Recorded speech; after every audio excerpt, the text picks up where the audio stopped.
Hello everyone, কেমন আছো তোমরা সবাই? আমি খুবই ভালো আছি। তো আজকে ব্লগটা একটু আলাদা, কারণ কি আমরা যাচ্ছি একটা জায়গায়, তোমাদেরকে পরে বলবো। তোমরা ব্লগটা পুরো দেখতে থাকো, তাহলে তোমরা জানতে পারবে। তো এইদিকে আমার বোন, আমি আর আমার বাবা এই তিনজনই যাচ্ছিলাম। আর আমরা যাব আর বৃষ্টি হবে না, এটা হতেই পারে না। সেই 6টা থেকে বৃষ্টি আরম্ভ হয়েছে, এখনও কন্টিনিউ 7:30 বাজে বৃষ্টি হয়ে যাচ্ছে। কি করে যাব সেটাই আমরা ভাবছি, এতটা পরিমাণে জল হয়ে গেছে। তো ফাইনালি একটু বৃষ্টি কমাতে আমরা টোটোয় উঠে পড়েছি। আর কি বলবো, কিছু খাওয়াও হয়নি, খুব খিদেও পেয়ে গেছিলো, তাই তাড়াতাড়ি করে একটু লুচি আর ঘুগনি খেয়ে নিয়েছিলাম দোকানে গিয়ে। আর ও তো খেতে পাচ্ছিল না, তো ওরটাও আমি খেয়ে নিয়েছি, সেটা আর দেখানো হয়নি। তো ফাইনালি ট্রেন আমরা পেয়ে গেছিলাম। তো আর কি বলবো, এত ক্লান্ত লাগছে, কি ঘুম পাচ্ছে, আজকে অনেক ভোরবেলা উঠেছি আমরা। তো এই দিকের পরিবেশটা খুবই সুন্দর আমাদের। এখান থেকে আর পিসিদের বাড়ির অত অবধি যেতে দুটো ট্রেন পাল্টাতে হয়। তো তোমরা জেনেই গেছো আমরা যাচ্ছি পিসির বাড়িতে। যে যাই হোক, বলে যখন দিয়েছি বলেই দিই। তো এই দিকে আমরা অশোকনগর হাবড়াতে চলে এসেছি, আমার পিসির শ্বশুরবাড়ি অশোকনগর হাবড়াতে। যাই হোক, তো এখানে আমরা একটা মালাও কিনে নিয়েছি।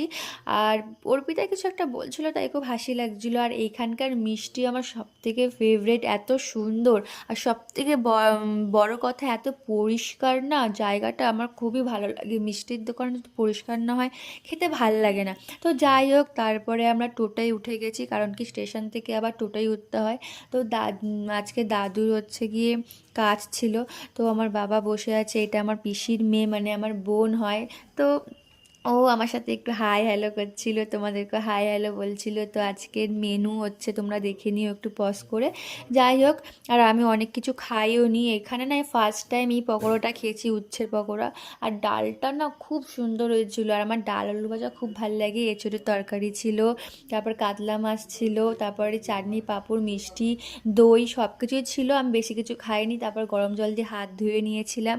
আর একটা হজমোলা ছিল, খেয়ে দিয়ে নিয়ে দাঁড়িয়েছিলাম রাস্তার সামনে। আর আমার কি বলবো, শরীরটা খুবই খারাপ লাগছিলো, তারপরে একটু শুয়েছিলাম। আর এরা সবাই আমার বোন হয়, সবাই। তো ওরা আমাকে বলছিল, দিদি চ একটু ঘুরে আসি। তো ওদের সাথেই আমি একটু ঘুরতে গেছিলাম, কারণ কি অনেকবার করে বোন বলছিল, আর ওরা খুব মজাও পাচ্ছিল। আমার অর্পিতাও ছিল, আর বাবা একটু শুয়েছিল। আর এখানে অনেক দিন পর এই পেপসিগুলো খাচ্ছি, অনেক ভালো লাগছিল। বাট ও তো গান করে, ওই জন্য ভয় লাগছিল যে ওকে দেবো কি দেবো না, তাও আমি দিয়েছি ওকে। আর এই যে আমার পিসি, এটা আমার পিসি, এটা।